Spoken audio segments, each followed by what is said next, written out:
창세기 24장 말씀인데 63절 말씀을 통해서 저물 때에 묵상하다가 라는 제목의 말씀이 되겠습니다. 날이 저물 때에 묵상했다는 것이죠. 누가 묵상했습니까? 이삭이 저물 때에 묵상하다가 어디에서 묵상했습니까? 들에 나가 묵상하다가. 그래서 다시 말하면 이삭이 저물 때에 들에 나가 묵상하다가 그런 말씀이죠. 자, 이삭이 묵상했어요. 그런데 어디에서요? 들에 나가. 언제요? 저물 때. 언제 했습니까? 저물 때. 어디에서? 들에서. 무엇을 했습니까? 묵상은. 누가 했습니까? 이삭이. 이삭은 날마다 묵상하는 일을 했어요. 여호와를 묵상하고 여호와의 말씀을 묵상하는 일을 했다는 것이죠. 언제 했습니까? 저물 때.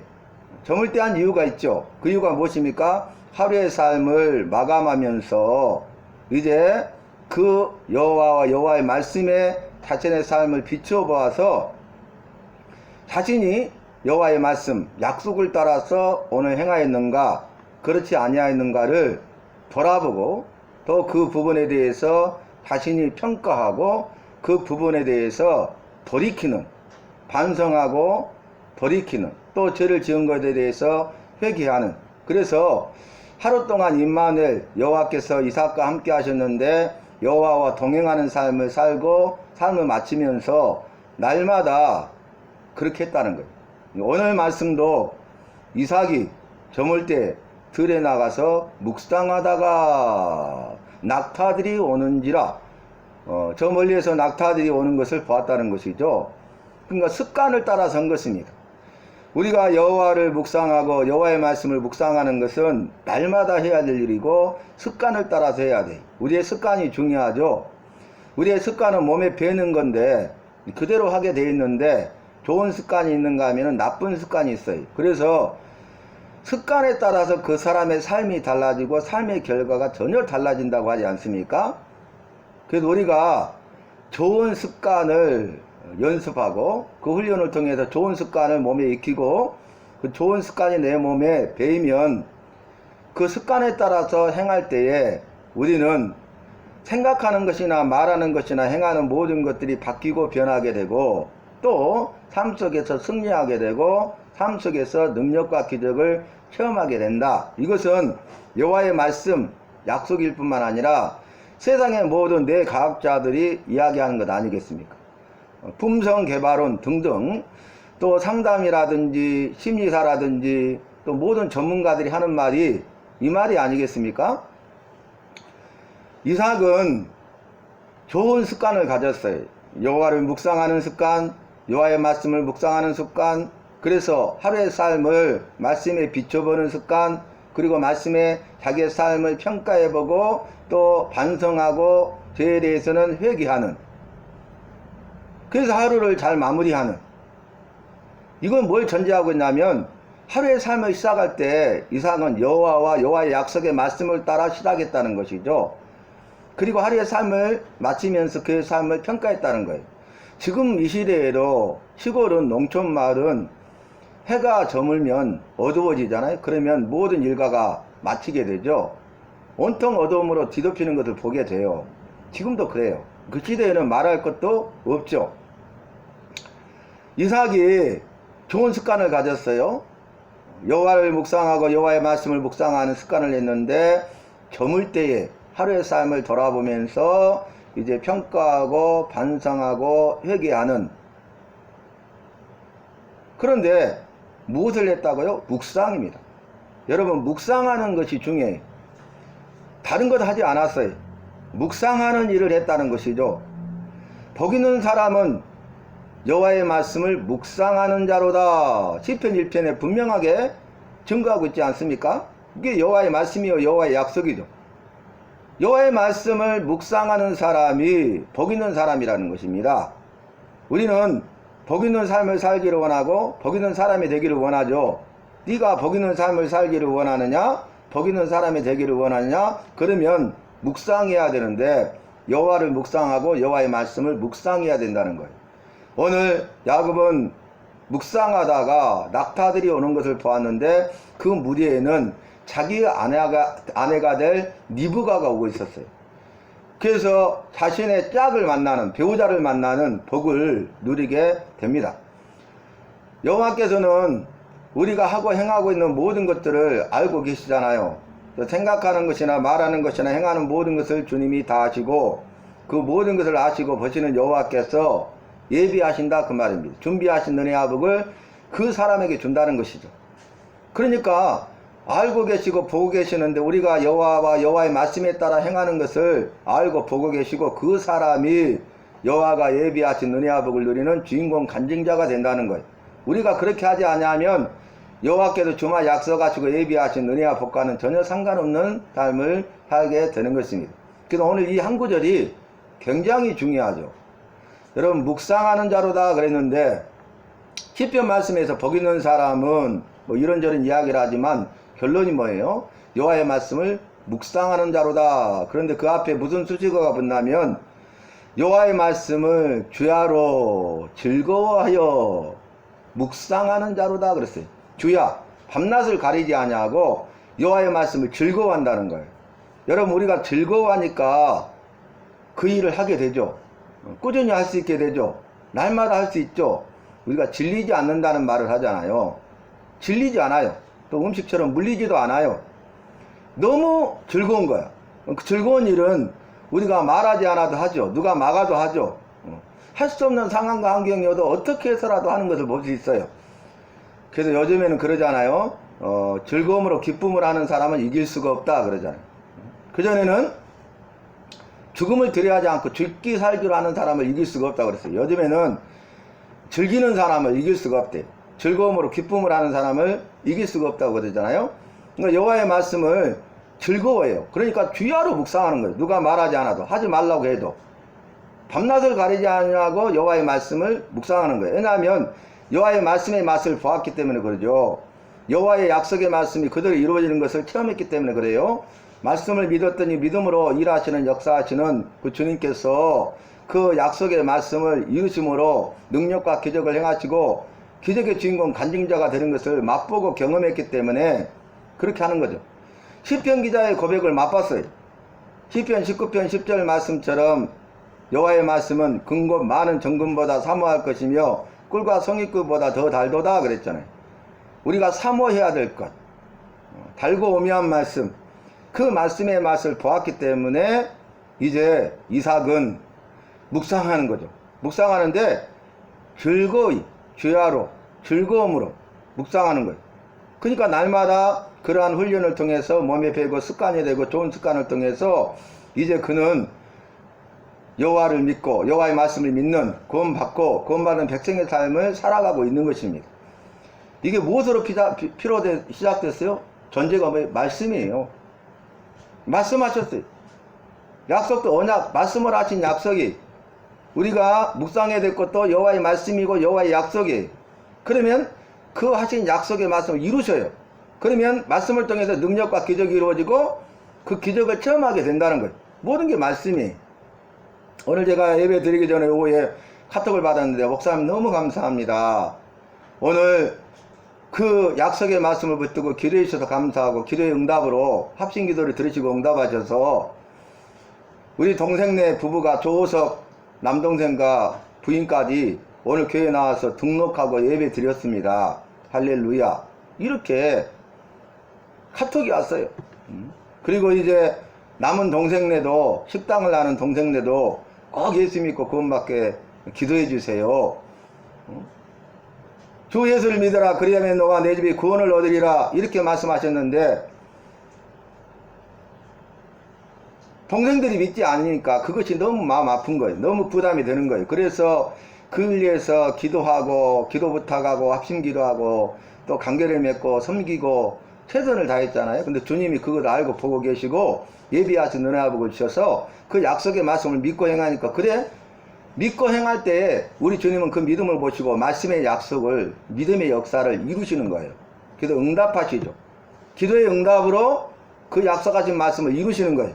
그래서 동생의 마음을 주장하고 움직여서 그 동생이 교회 나오게 하고 예수 믿게 하고 등록까지 기쁨으로 자원함으로 할 수 있게 한 거예요. 동생이 뭐 예수 믿는다 하면 막 길길이 뛰고 난리대. 아파서 병원에 죽게 되어 있어도 가서 복음을 전하니까 머리를 막 벽에다 찧어버리고 죽어버린다고 그랬죠. 이 사람이 예수 믿을 확률이 있어요? 불가능한 일이죠.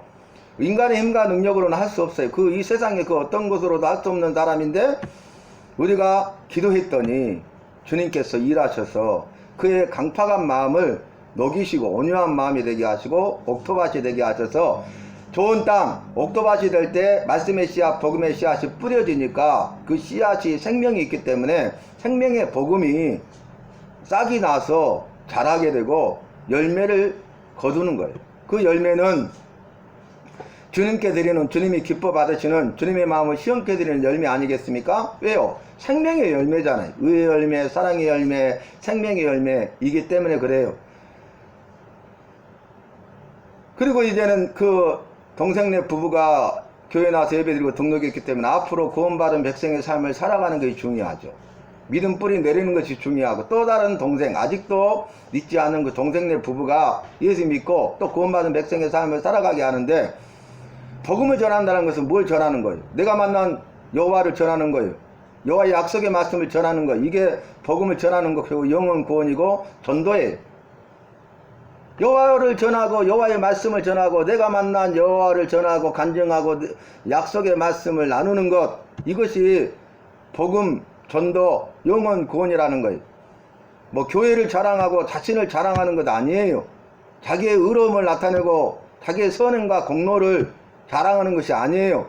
자신이 받은 은혜와 복을 자랑하는 것이 중요한 것이 아니라 여호와와 여호와의 말씀을 전하고 내가 만난 구원자신 예수님을 전하고 간증하고 높여드리는 것이 복음을 전하는 전도예요. 복음 전파예요. 영혼 구원이에요. 우리 주님은 그것을 보시고 기뻐하시고 일하시고 역사하신다는 거예요. 그래서 여호와의 말씀을 즐거워하여 주야로 묵상하는 자로다 그랬잖아요. 여러분, 묵상은 뭐예요? 메디칼로스라는 원어인데요, 이 뜻은 뭐냐면 투약. 우리가 감기가 왔어요. 그러면 감기약을 먹으면 이 감기 캡슐이 녹아가지고 온몸에 싹 머리부터 발끝까지 그 감기를 진정시키는 약의 효능이 온몸에 퍼져요. 이게 투약의 효과예요. 온몸에 감기를 나을 수 있는, 진정시킬 수 있는 그 약의 지배를 받는 거죠. 그게 투약의 효과예요. 그래서 묵상이라는 건 뭐냐면 여호와의 말씀이 내 온 몸과 마음과 삶에 여호와의 말씀이 내게 들어와서 온몸에 퍼져서 여호와의 말씀의 지배를 받고 여호와의 말씀의 인도함을 받는 거예요. 그래서 여호와의 말씀이 나를 사로잡고 여호와의 말씀이 나를 강권하시도록, 그것이 묵상이에요. 묵상.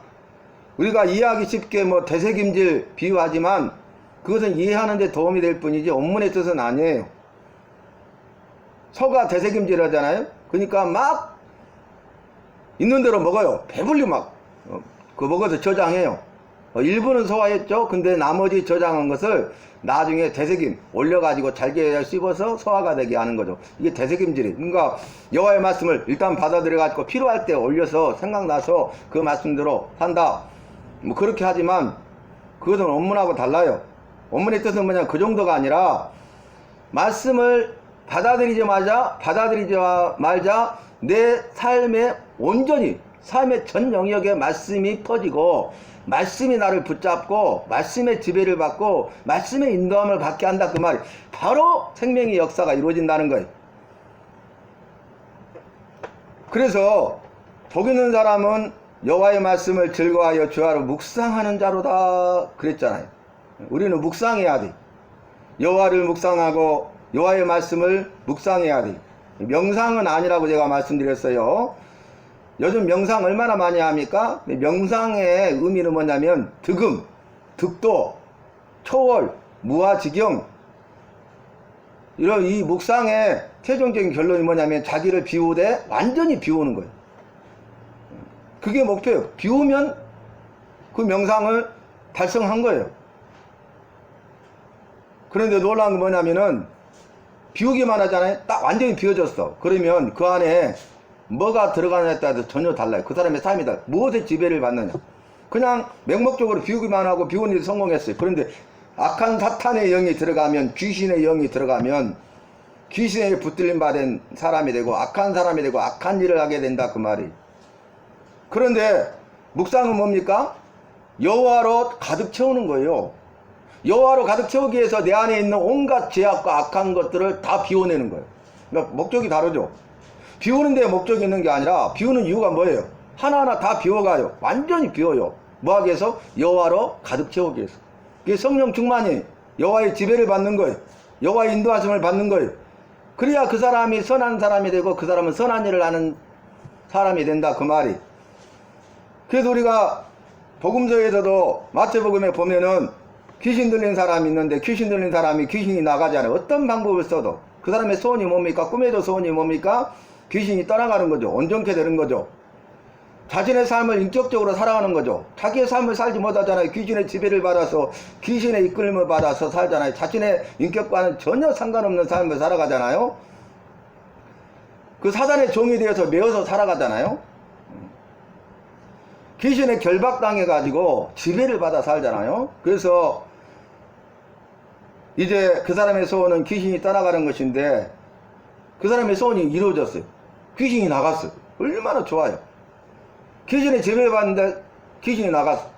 귀신이 나가서 거할 곳을 찾아다니는데 거할 곳을 찾지 못하고 그 사람에게 다시 돌아와 보니까 그 사람의 마음이 깨끗이 청소되고 소재되었다는 거예요. 소재 아시죠? 깨끗하게 청소가 되고 비워져 있다는 거예요. 응? 그러니까 그 귀신이 가서 자기보다 더 악한 귀신 7을 데리고 와서 그 사람의 마음에 거하니 7 귀신이 들려버린 거죠. 그 사람의 형편이 처음보다 나중에 더 심하여졌더라 이 말씀을 하셨잖아요. 그러니까 우리가 명상은 안 된다는 건, 명상은 비우는 것이고 하나하나 비우고 싹 다 비우는 것이 목표인데 거기에 악한 영이 틈타면 귀신 들려서 악한 자가 되고 악한 일을 하게 된다 그 말입니다. 무방비 상태에 있는 거죠. 그런데 묵상하는 자로다 그랬잖아요. 묵상은 뭐라고요? 말씀을 통해서 나를 비우는 거예요. 내 죄를 회개하고 비우는 거예요. 그리고 여호와의 말씀에 지배를 받아서 투약, 여호와로 충만하게 채우는 거죠. 그래서 여호와로 충만하게 채우는 것이 묵상이고 그것이 바로 성령 충만이다. 여호와의 붙들림 받고 여호와의 말씀에 붙들림 받고 여호와의 말씀이 나를 사로잡고 강권하여서 여호와의 말씀에 인도함을 받는 자의 삶을 사는 것이 묵상이에요. 그 사람이 복 있는 사람이다 그 말. 여호와가 나와 함께 하시는 사람은 복 있는 사람이고 복 있는 삶을 사는 거예요. 그러나 여호와의 말씀이 나와 함께 하지 않는 것은 복 있는 삶이 아니고 저주고 복 있는 자의 삶을 사는 것이 아니라 저주 가운데 있는 자의 삶을 사는 거예요. 그래서 여호와의 말씀을 즐거워하여 주야로 묵상하느냐 하지 않느냐, 즉 다시 말하면 여호와와 여호와의 말씀이 나와 함께 하느냐 하지 않느냐가 중요하다는 거예요. 그게 복과 저주를 나누게 되고 영생과 영벌을 나누게 되고 천국과 지옥을 나누게 된다는 것을 우리에게 분명하게 보여주고 있어요. 오늘 창세기 24장 말씀의 시작이 뭐예요? 아브라함 노년에 여호와께서 범사에 그에게 복을 주셨다는 거예요. 형통의 복을 주셨다는 거예요. 아브라함 노년에 죽음을 앞두고 여호와께서 아브라함에게 범사의 모든 일에 복을 주셨다는 거예요. 모든 일에 복을 주셨다는 것은 형통의 복이죠. 시편 1편에서도 형통의 복을 말씀하시죠. 여호와의 말씀을 즐거워하여 주야로 묵상하는 자는 그 행사가 다 형통하리로다. 하는 모든 일이 범사에 복을 받는다 그 말이에요. 하는 모든 일이 다 잘 된다는 것이 형통 아니겠습니까? 그러니까 아브라함은 노년에 여호와께서 복을 주심으로 그 복을 받되 형통의 복을 받았다는 거예요. 그런데 아브라함이 어떻게 합니까? 그 종들 가운데 엘리에셀에게 불러가지고 너는 내게 맹세하라 하면서 너는 내 고향 내 족속으로 가서 내 아들 이삭을 위하여 아내를 삼으라 이렇게 명령해. 그러니까 주인의 명령에 대해서 종된 엘리에셀은 맹세합니다. 그렇게 하겠노라. 그리고 이제 가서 아브라함의 말대로 아브라함의 고향 아브라함의 족속에게로 갔는데 그 우물가에서 기도해요. 여호와께서 내 주인의 아들 이삭의 배우자를 순적이 만나게 해주시려거든 이러이러하게 해주세요 라고 기도합니다. 그러니까 아브라함도 이 아들 이삭의 배우자를 택할 때에 자신의 생각대로 자기가 원하는 대로 한 것이 아니라 여호와의 말씀대로 순종하고 있는 그 순종의 믿음을 볼 수 있잖아요. 그리고 엘리에셀도 그 주인 아브라함의 말에 순종해 갖고 왔는데 그 일을 할 때 자신의 지혜와 자신의 방법으로 해결하려는 게 아니라 먼저 여호와께 기도했다는 거예요. 도우심을 구했다는 거예요. 그 배우자를 예비하시고 준비하시고 만나게 하시고 짝지어 주시고 결혼하게 하신 분은 누구예요? 여호와시잖아요. 그러니까 아브라함의 믿음과 그 종 엘리에셀의 믿음의 순종을 우리는 보게 됩니다. 그래서 아브라함은 부모로서 그의 아내 사라는 죽었잖아요. 장사 지냈잖아요. 지금 아내를 잃어버린 슬픔 가운데 있었지만은 그 아들 이삭을 위하여 배우자를 택하는데 자신의 생각과 방법대로 하는 게 아닌 부모의 어떤 욕심과 기준으로 하는 것이 아니라 여호와의 말씀에 따라서 다메섹 엘리에셀에게 종에게 너는 내 고향 내 친족 족속에게로 가서 내 아들 이삭을 위하여 배우자를 택하라 이렇게 말했고 엘리에셀도 맹세한 다음에 가서 일을 하기 전에 자신의 지혜와 방법으로 세상의 어떤 것으로 기준으로 하는 것이 아니라 먼저 여호와께서 정하신 내 주인의 아들 이삭의 배우자를 순적하게 만나게 하시려거든 이렇게 해주시면 내가 알겠나이다 하고 도우심을 구하는 기도를 했다는 거예요. 우리가 결혼에 있어서 가장 중요한 것을 보여주고 있죠. 결혼은 여호와께서 정하신 거예요. 정하신 제도예요. 창세기 2장 24절 보면은 이러므로 둘이 부모를 떠나 한 몸이 될지라 그랬잖아요. 이게 결혼 아니겠어요? 결혼에 있어서 배우자를 정하시고 그 배우자를 붙이시고 짝지어 주시고 결혼하게 하시는 분은 여호와세요. 정권이 여호와께 있어요. 그래서 부모된 자라 할지라도 여호와의 말씀에 따라서 해야 돼요. 부모는 어떻게 해야 됩니까? 여호와의 말씀에 따라서 믿지 않는 자와 멍해를 하지 말라 그랬기 때문에 내 자녀가 믿음 안에 살고 배우자를 택할 때 만날 때 믿음의 배우자를 택할 수 있도록 하는 것 그것이 청지기로서 부모의 사명이에요. 그리고 이 자녀가 믿음의 배우자를 만나서 결혼하고 아름다운 가정을 꾸려나갈 수 있도록 사랑과 행복과 평안과 기쁨이 넘치는 믿음의 가정을 이루어갈 수 있도록 무심양면으로 뒤에서 협력하는 일을 하는 게 부모의 역할이에요. 부모가 뭐 어떤 기준을 세우고 부모가 택하고 부모가 좌지우지하고 그런 것 아니. 이 비성경적인 멀리 갈 필요도 없이 우리나라만 보더라도 뭐 결혼은 두 사람만의 만남이 아니고 가족과 가족 간의 만남이다. 그래도 가족과 가족의 만남이 중요하다. 부모님들의 생각이 주저하다. 그래서 부모님들이 반대해가지고 극렬히 반대해가지고 헤어지는 경우 우리가 많이 보잖아요. 결혼하기 전에도 그렇게 하고 결혼 후에도 그런 압력을 가하는 것을 보게 되잖아요. 이러므로 부모를 떠나 둘이 한 몸이 될지라 그랬어요. 독립된 가정을 이루어야 돼요. 독립적인 개체예요. 그리고 자녀들도 부모를 떠나서 스스로 독립해야 돼. 영적으로, 정신적으로, 육체적으로, 경제적으로 독립하라고 성경은 말하고 있지 않습니까?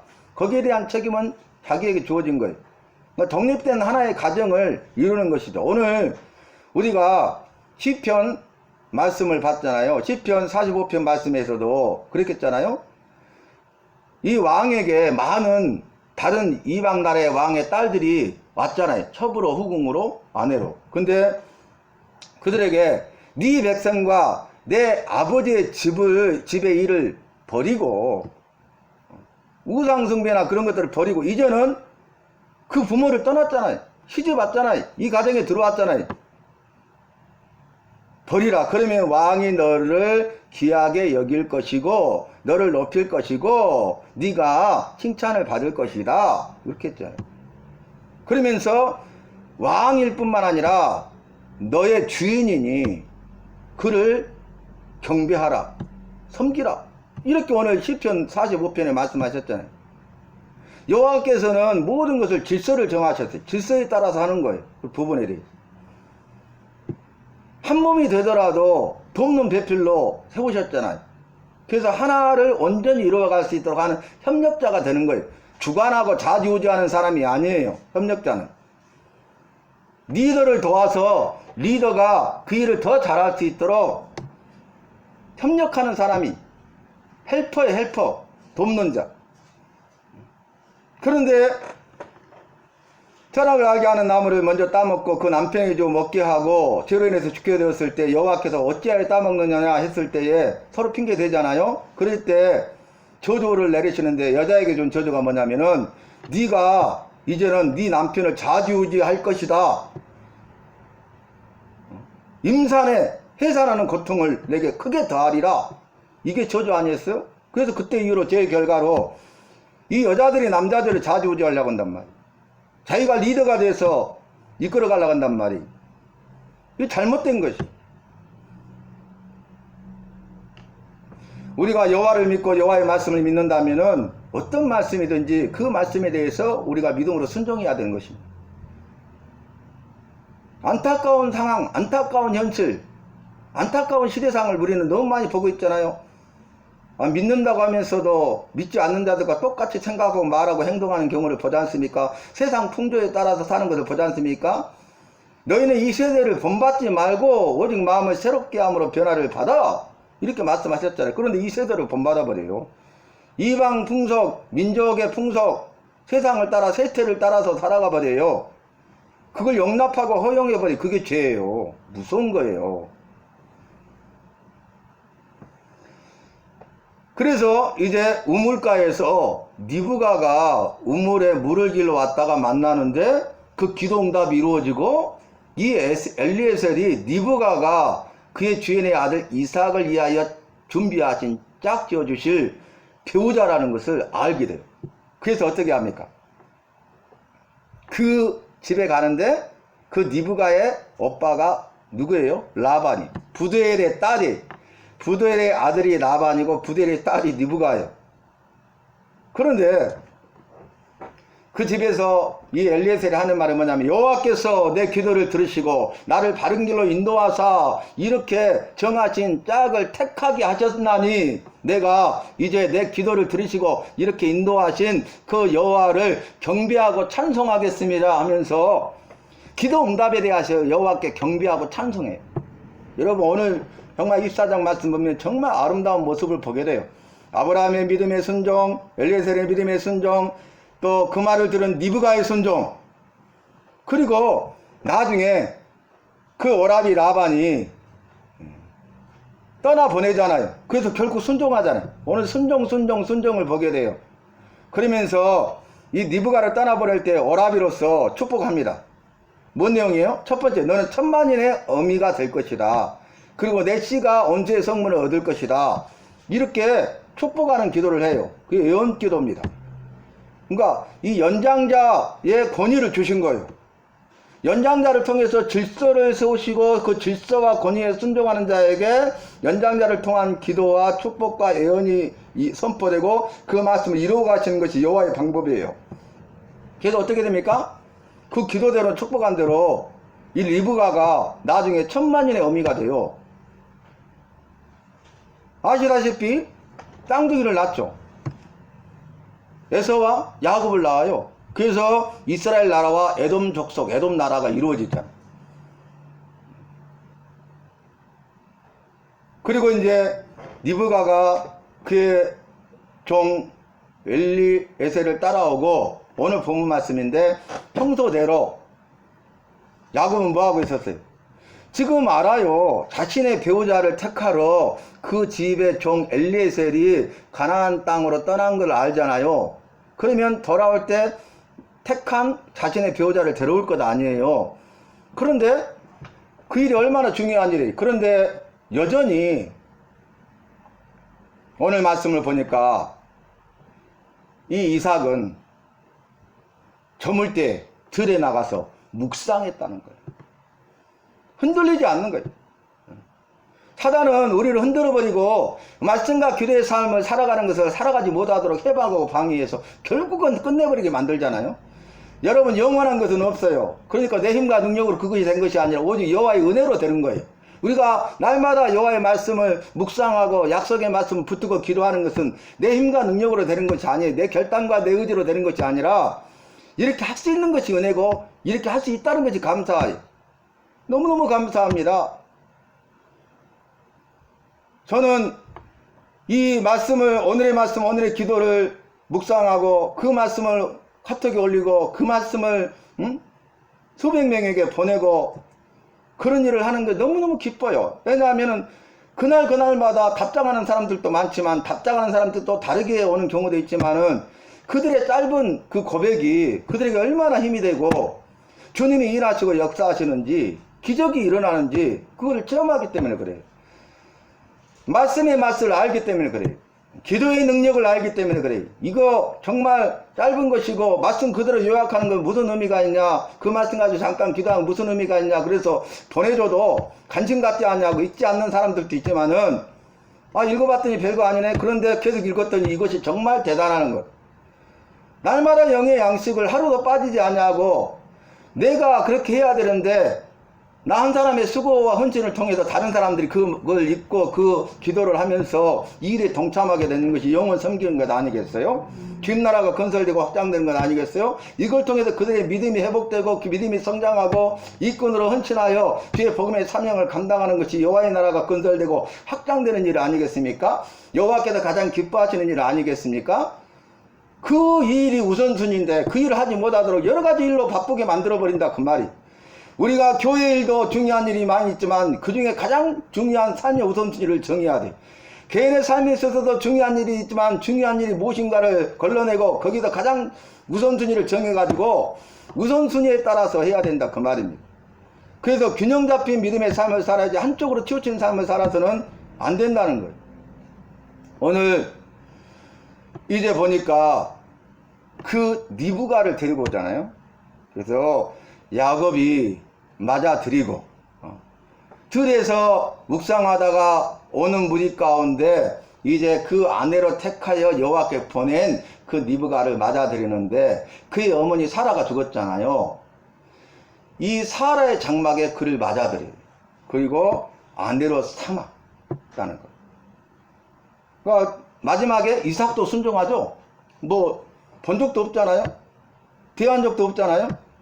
그런데 아니 이럴 수 있습니까? 내 생각과 내 의지는 아무 상관없단 말입니까? 내 의견은 아무 필요 없단 말입니까? 너무하십니다. 그게 아니라 이삭도 이 모든 일에 대해서 여호와의 말씀을 믿고 그 말씀대로 순종했다는 거예요.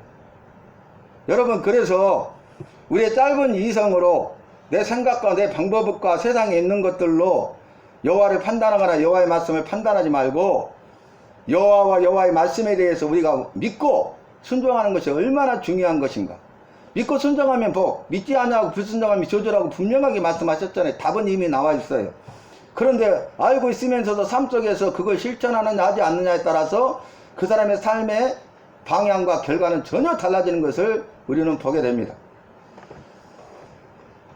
67절 보니까 마지막 절에 이삭이 리브가를 인도하여 그의 어머니 사라의 장막으로 들이고 그를 맞이하여 아내로 삼고 사랑하였으니 이삭이 그의 어머니를 장례한 후에 위로를 얻었더라. 이렇게 마무리하고 있습니다. 저와 여러분은 여호와와 여호와의 말씀을 묵상하는, 날마다 묵상하는, 정한 시간에 정한 곳에서 여호와의 말씀을 묵상하는 그런 훈련을 하고 좋은 습관을 키워서 날마다 여호와의 말씀을 즐거워하고 주야로 묵상하여 약속의 말씀을 붙들고 기도함으로 응답받고 승리하고 그래서 기적을 체험하는 은혜와 복의 주인공 간증자가 되는 저와 여러분이 되시기를 바랍니다.